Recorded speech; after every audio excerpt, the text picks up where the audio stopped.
Assalamu alaikum. My name is Hannah and I'm here today with my friend Barry, who's going to be talking to us about his experiences and memories of his time in British Somaliland. I first met Barry on social media where he used to search for photos of Borama, where I'm from, and I posted a few pictures there, and he saw those photos and replied to me saying it's changed a lot since I was there in the 1950s. And I remember being surprised, thinking, wow, I can't believe that I'm talking to someone that has been to Borama from many years ago. So we exchanged emails and we got to know each other by email, and today, thankfully, we'll be talking more about his experiences and what he remembers of his time there.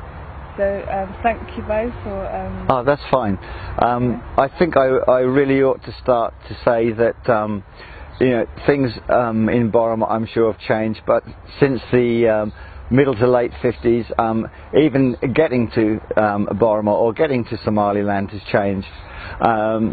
My father arrived in Somaliland by ship to Aden, which is in Yemen, and then flew from there to Berbera and then on to Hargeisa. When my mother and I travelled some 2 or 3 months later, we flew from London Heathrow on a 4-engined aircraft. It took quite some time.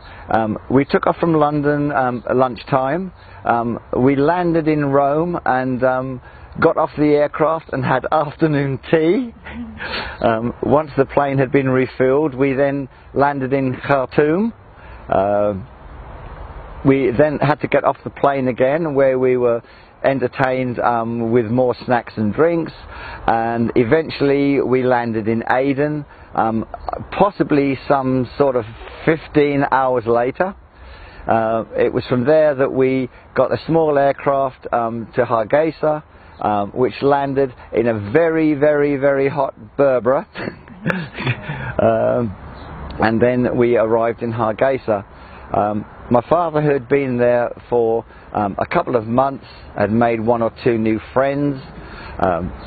We stayed with them for possibly a week and had a look round Hargeisa, which again was somewhat different from being in the UK. It was a little bit like going back, I suppose, when you're 12 years old, of thinking it was more like the lands of the Bible than anywhere else. But it was very intriguing. We met some very nice people. Our first place of stay really was, my father's first contract was to complete a school in Gabili, outside of Hargeisa, on the road to Borama. And what year was you first? What year was it? That was either late 1957 or early 58. I can't find my parents' old passports to work out exactly when we got there. It was either late 57 or early 1958. Right. So your father was he working with the government, or was he? My father was working for the British government. It was a company which was known as the Public Works Department. There was 4 government departments really. There was the administrative department, which was in Hargeisa, which was called the Secretariat. There was the building and construction side, which was the Public Works Department. There was the Water Department, the Agricultural Department, and other than that, there was just a smashing of British Army people there that I suppose were looking after, controlling, and were the European branch of the Somaliland Scouts. Right. And there was a sub-branch of them which was the police force, where there was a very small ratio of European police training and looking after the Somali police. So our first stay in Somaliland as a family was living in a small bungalow in a village called Gabili. The bungalows were built for the school teachers. They were completed, so we lived in one of those. We were told by one or two Somali people that we knew that when we arrived in Gabili, we should really stop at the village, as it was then, and introduce ourselves to the head man, who was a very old gentleman. Of course, we could not speak the language, but our Somali driver interpreted to us, and he was most overcome.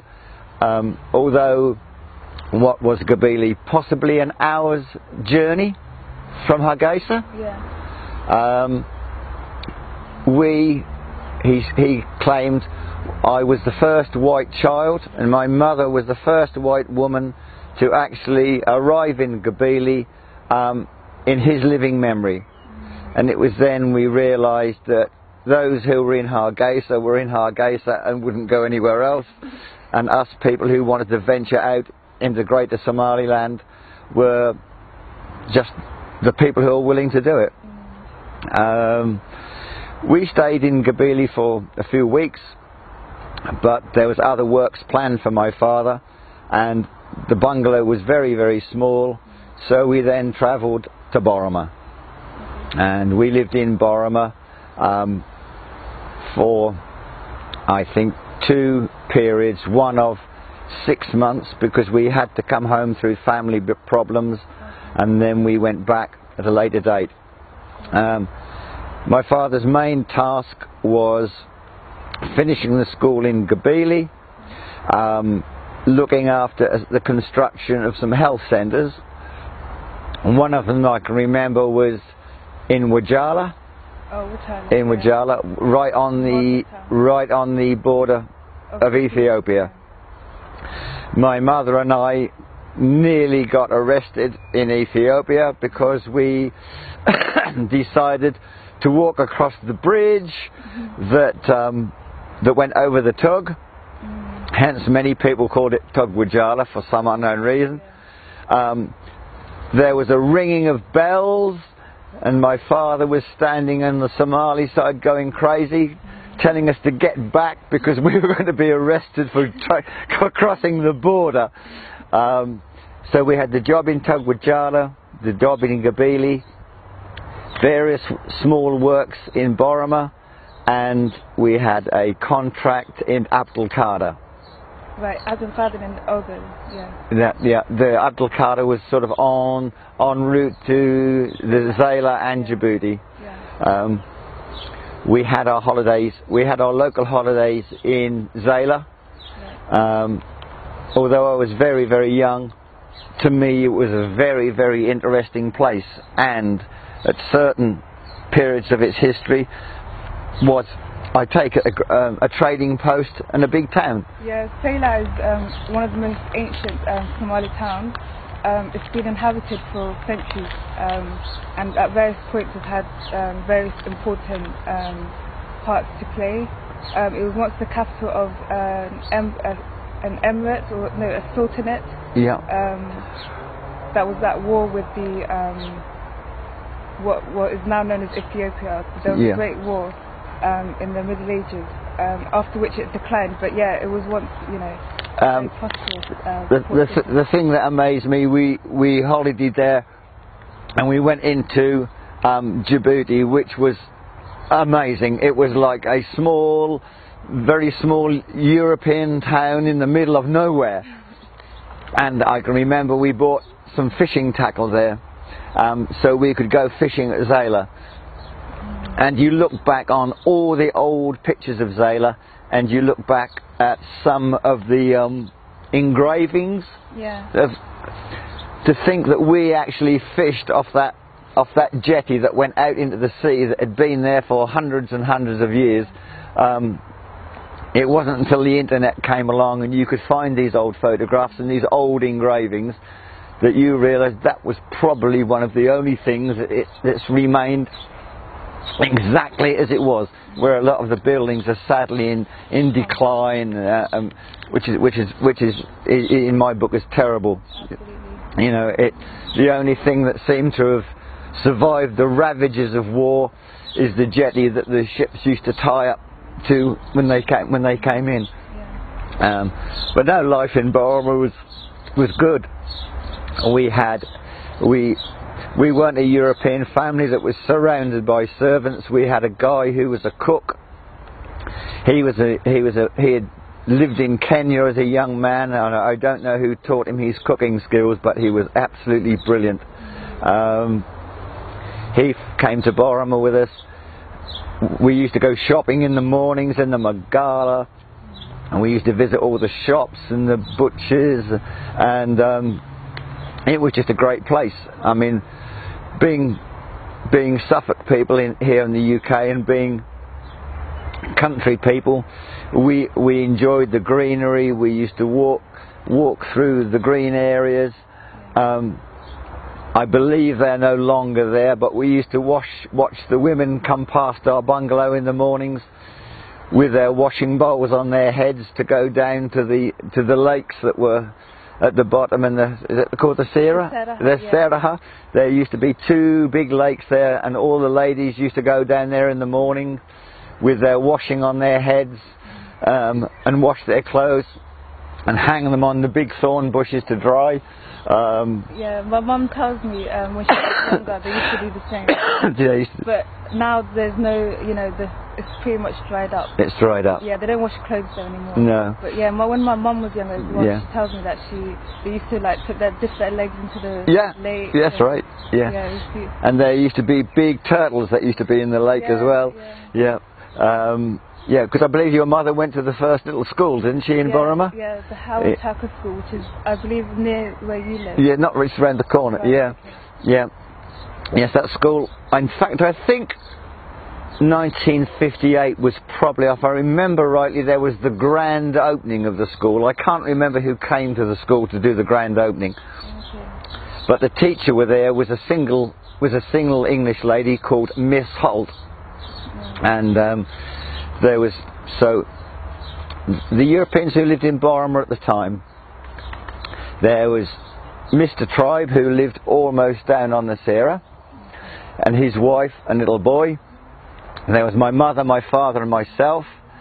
At the top of the hill was the police, chief of police and his wife, and then there was the district commissioner and Miss Holt. So we were really the only Europeans who actually lived in Borama. But no, it was great memories. We had great times there. The wildlife was fantastic.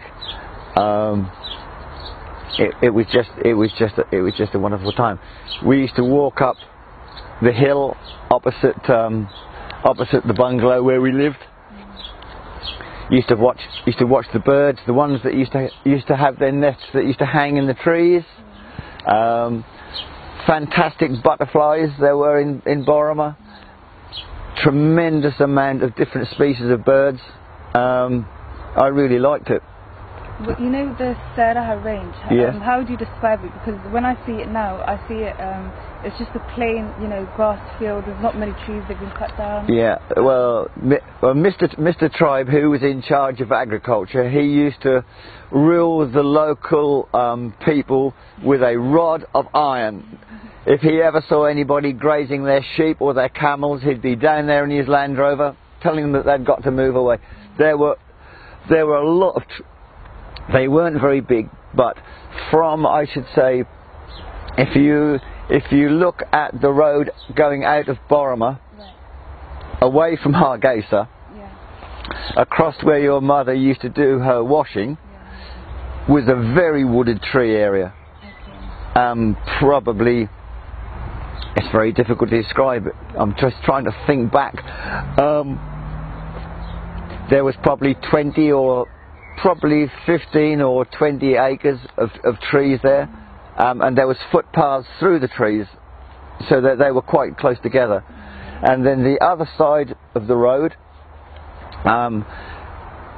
you came down the hill and there was quite a wide grass area, and then away from Borama there was trees probably along there. They weren't dense, but there was trees along there for probably half, 3/4 of a mile. of trees, because the central grass area there, at certain times of the year,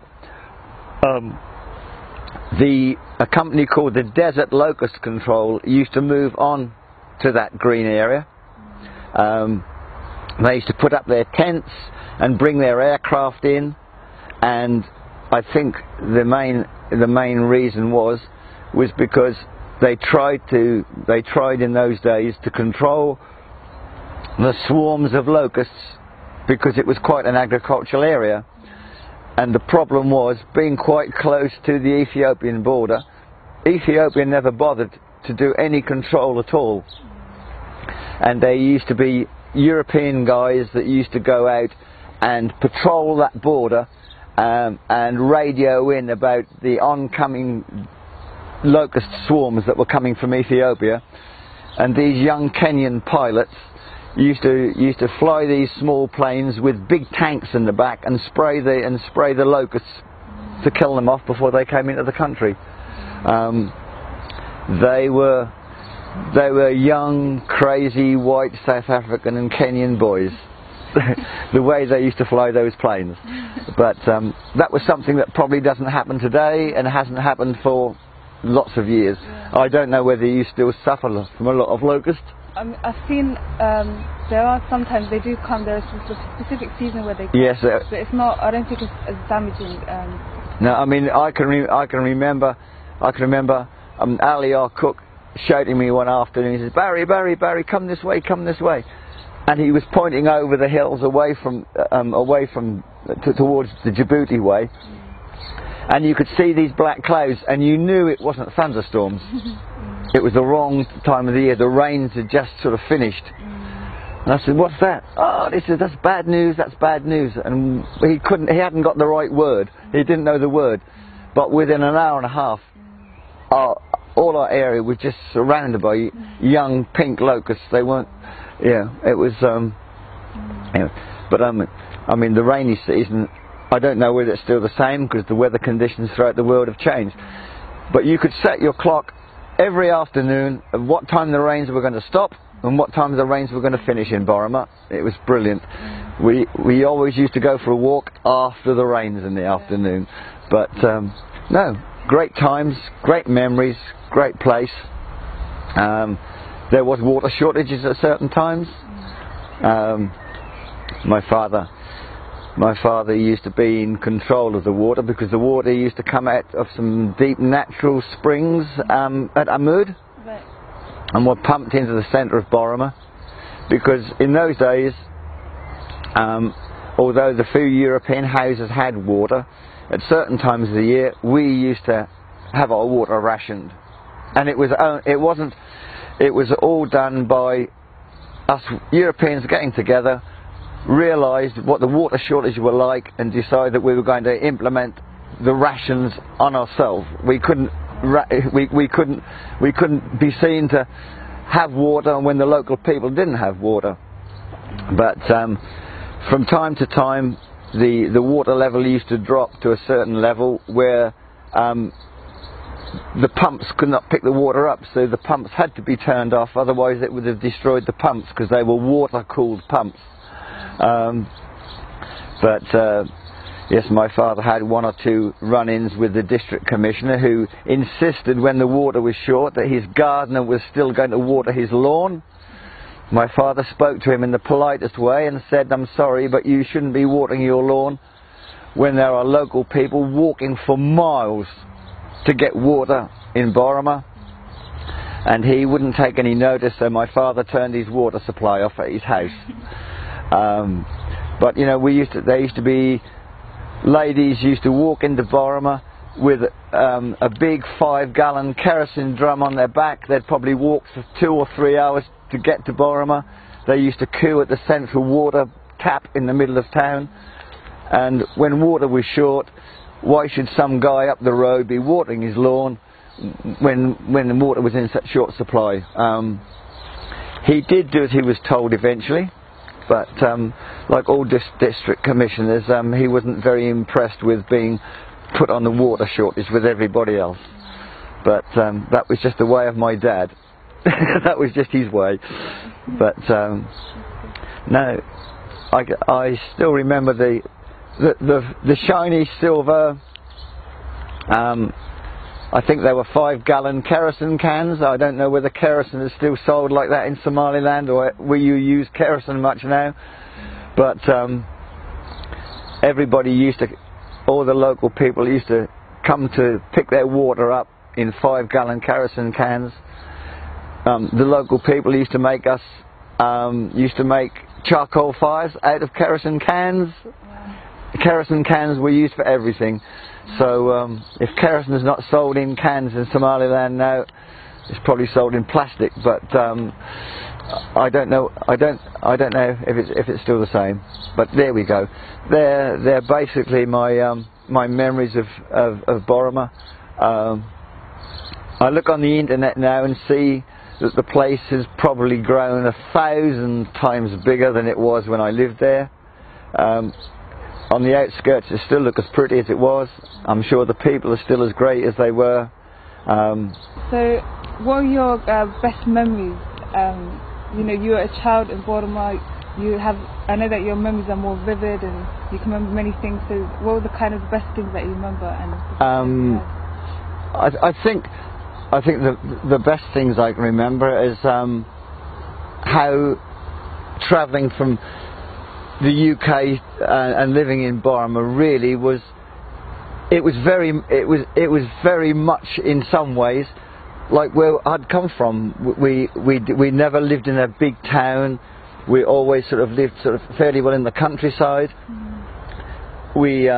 Although we come from the flatlands, it was very, very nice in my memories of the hills and the big euphorbia cactus that used to grow. The difference in the animals. I remember things, I think you used to call them Sakaro, Dik, and Geranuk, and I forget what the other one, Owl. Yeah, the camel. The people, although I suppose I don't know how many Europeans had lived in Borama, but everybody was very nice. The people were good. I was very young. I had lots of very, very blonde curly hair, and all the women were intrigued about this young white guy. But everybody was just so the memories that people were just so friendly. The countryside was nice. The weather was wonderful. The rains were predictable, which they're not in the UK. It was very different. I mean, we had no electricity. There was no electricity in Borama in 1958. Our cooker that our cook used to cook on was kerosene. Our fridge was kerosene, and our lights that we had at night were all kerosene. And you know, you look at the internet now and you see the pictures of Borama in the evening, and the place is lit from one end to the other. But my memories were just, although it was very, very, very basic, it was very pretty, it was very beautiful, the people were wonderful. No one specific memory really, just that it was such a nice place to live. In some ways I think I'd be frightened to go back, because it would be a completely different world to it is today. But I suppose I'm older and wise enough to understand that progress is progress. It just intrigues me how there are so many people to make Borama as big as it is. Where have they all come from? Where have they all come from? Yeah, it's become a very, of course it's home to the University of Amud, as you know, which I'm sure you can tell us about. Yeah, Amud was basically a boys' school. Yeah, before that. When I went there. But I was also very intrigued about outside the university, amongst all the cactus and things, were like some very old foundations, as though there was sometime in the very, very past there was some kind of fairly big, possibly a bigger place than Borama was when I was there. Absolutely, yeah. There's many historical places there's a place called Old Amud, and that is home to some ancient buildings. I've read articles about some English explorers that went there, and they found ceramic pots and many artifacts that point to, an ancient history. And it was a trading town, and it linked, the capital. It linked Harar in Ethiopia. Yeah, Harar. Sela. So people used to live there. It was sort of a triangle then. Yeah. Because I can remember reading somewhere, and I can't remember how long ago I read it. It was in the last few years, probably off the internet, where one of there was gemstones that were found there, and also Egyptian traders used to come there to meet the Somali people to buy ostrich feathers, which were highly prized hundreds of years back, possibly. I mean, when obviously I grew up here, so I didn't grow up in Somalia, so I don't know about the history. But when you read about, there's actually quite a lot of interesting facts about the history of that area. It interacted with the world. Sela as a port, it interacted with India and Asia and all these places. And there's not a lot that's written about it, but there are some sources out there. So I think it's worth writing about. There was probably more interactivity with Egypt, Persia, the Middle East, India 200 or 300 years ago than there was probably in the 20th century. That's correct, Yeah, it was very interesting. As a child, obviously you were a child yourself, how did you interact with other children? What were the games that they used to play? What were the things that... No, I think we've discussed this before. There was a game that used to be played with stones. Right. Now, I used to watch, not the children, but I used to watch the men play this game. Right. My Somali was almost zero in those days. They couldn't speak English. I couldn't understand the rules. I couldn't understand how the game was played. There was always great celebration when somebody won the game, but I could never understand how they'd won it.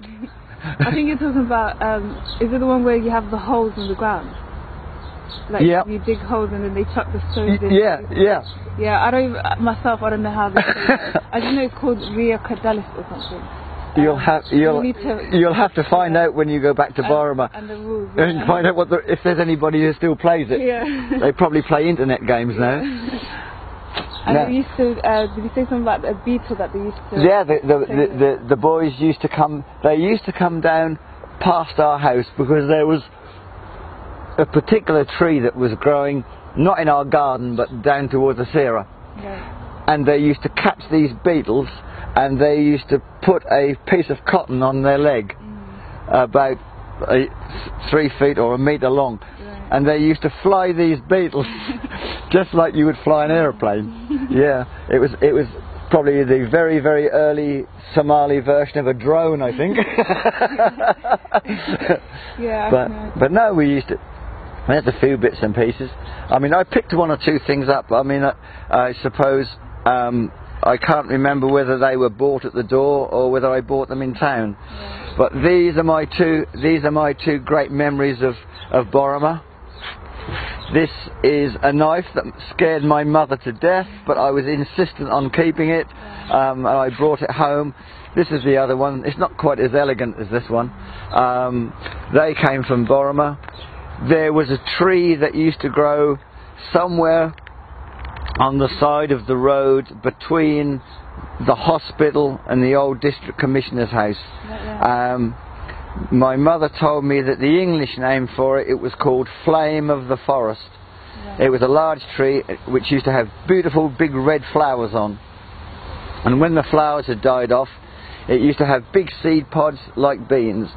And I don't know why, I picked one of these seed pods off, and how long ago would that have been now? That must have been 60 years ago. And it's travelled with me, the beans are still inside it, and I've still got it. Don't ask me why, it's just one of the natural things that I picked up from Borama. It's probably the only thing that ever grew in Borama. These probably were made somewhere. I don't know where they were made in Borama, but they were bought in Borama. So these are just the 3 items. I've got a few bits and pieces that I picked up when I lived in Berbera, but these are my three main memories or souvenirs or whatever you would like to. I don't know if they're still made like that today. No, I think these are usually just, you know, historical items. Historical items. It makes me feel even older now. Historical items. Yeah. Okay. I've actually seen a knife like that that's stored in the British Museum. In the British Museum, is it? Oh, I see. Obviously, it's much older than your one. Yeah. This one is circa 57 or circa 58. So another 40 years and it'll be an antique. I'm thinking really whether. If Jama wants to take my Berbera things back, whether they ought to go back to Berbera to the museum. Right. Or are you going to have a museum in Borama? Oh, that is the plan. That is the plan. Well, perhaps we'll hold on to these and they can go back. They can go back to where they came from. Yeah. So Jama can't have the knives. He can have the drill bit, but he can't have the knives. Yeah. Also. Obviously, your father was working, you know. Yes. He was helping people. Did he ever meet, you know, any famous figures or officials in the government or? When we lived in Berbera, we met a guy there who was at that time I think he was the mayor of Berbera. He became probably, I suppose, if I interpret it in English, he probably became. The father of independence, a guy named Muhammad Ibrahim Gal. Oh, okay, yeah. He was very westernised, I suppose, because I think he went to university in the UK.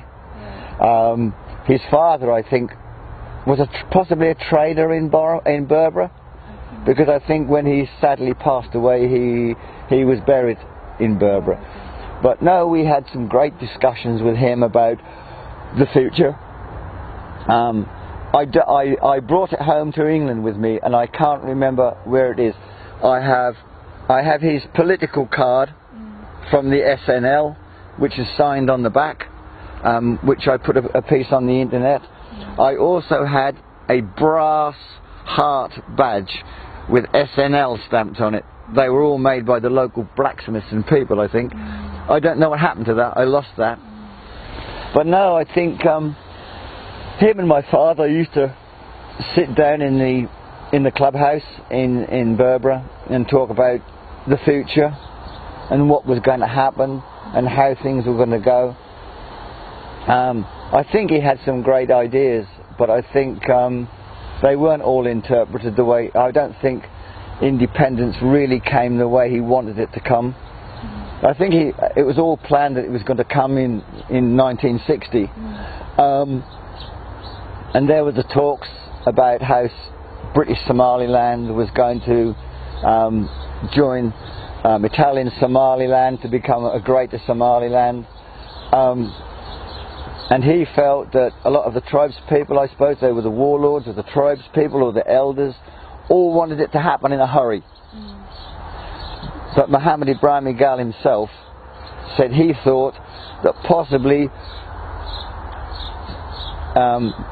the new independent Somaliland should probably stay independent for a few years before anything was finally decided about the join. But he couldn't seem to get his wishes. He couldn't sort of portray why he wanted to. He didn't explain to me or my father why he wanted that to happen. But it was just, I think, quite sad really that things happened like they did. I mean, we left in 1960 and there was no internet,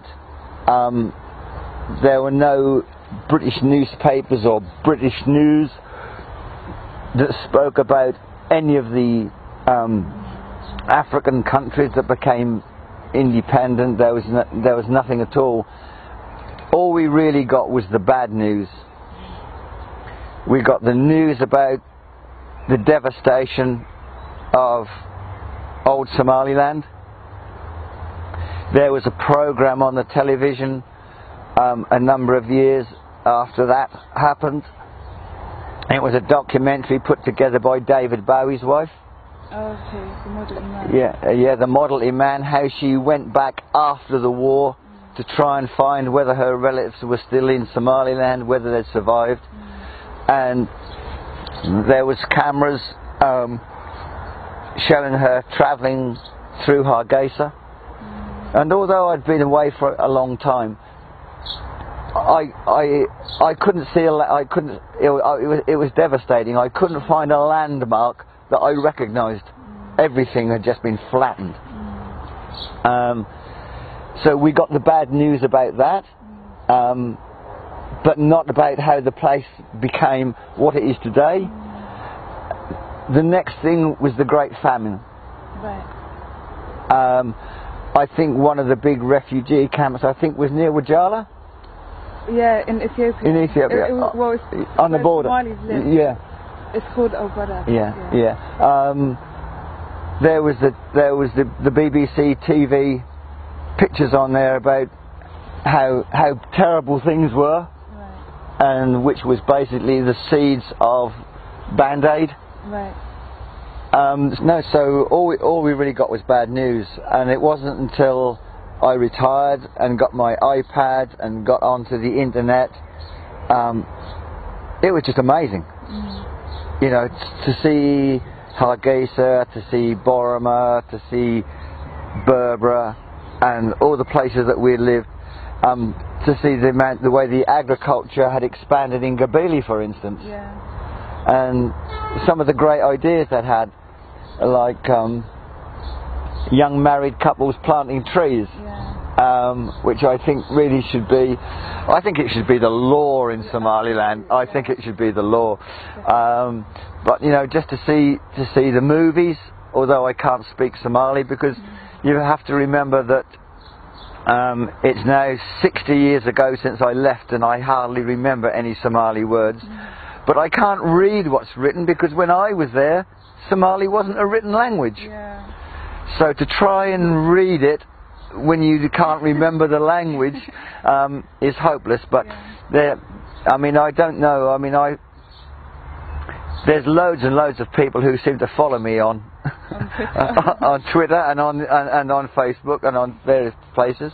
I wrote, I think it was just as you and I became internet friends, or even before that, one or two people kept asking me different questions.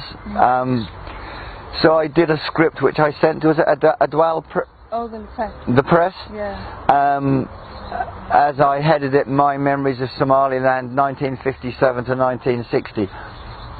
And I did a brief piece on there, and I think I looked at it the earlier part of this year, 2008. I think 8,000 people had a read of it. Who they are, I don't know, but I just thought, well, at least somebody is getting something out of it. It wasn't put on there for nothing, you know. Yeah. But it's a great bit of history.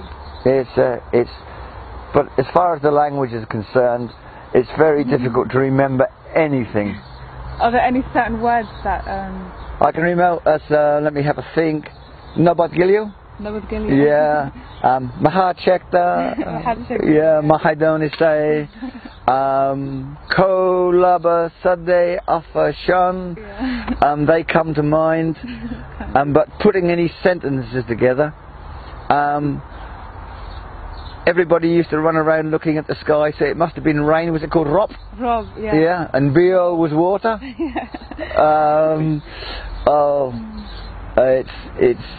It's difficult. I'm not going to embarrass you or myself. I can't even remember any of the bad words.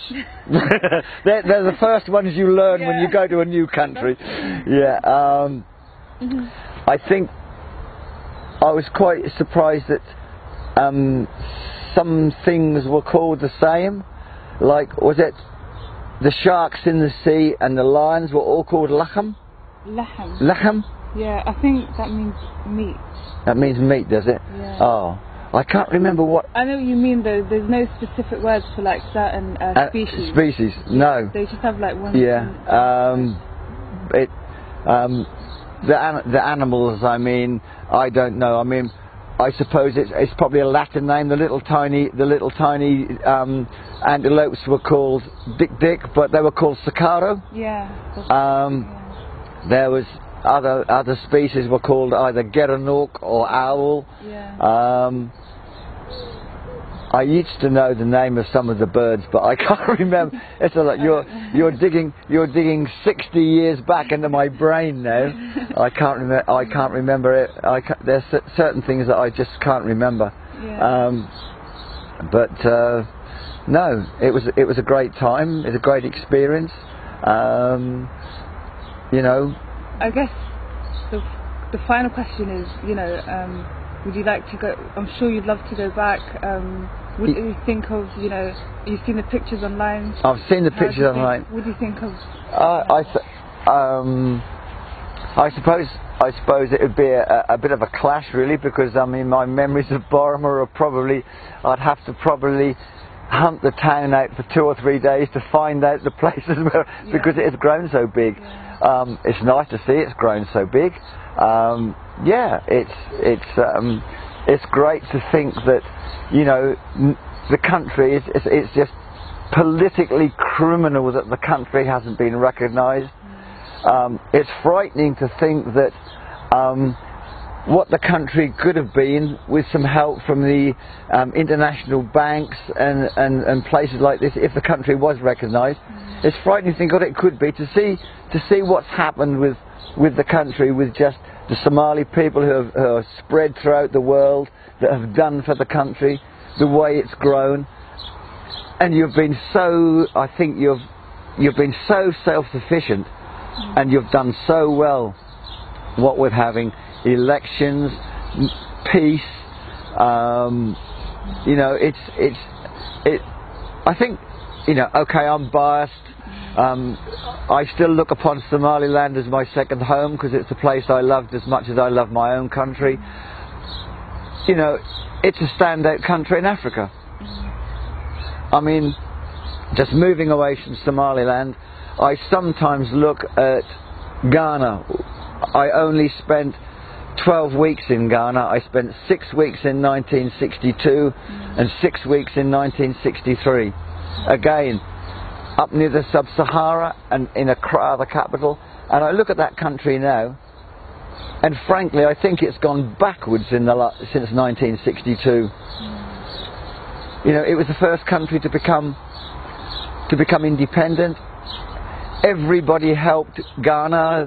There was goodwill and assistance from Russia, from America, from Great Britain. And I don't think it's as good now as it was in '62. You look at Somaliland after the horrendous war, and you look what they've done and what they've got now. I mean, Somaliland must be the standout country. Must be the standout country. What with their politics, their police force, their military, the way the country is governed and looked after. There'll always be fights between. A bit of infighting here, there and everywhere, but no, I think they should be put on a pedestal, not stamped upon by the politics of the rest of Africa, saying they can't become an independent country. I'll wave the Somali flag until they put me in the ground. It's been very nice talking to you. Thank you very much. Okay. Thank you. It's been a pleasure.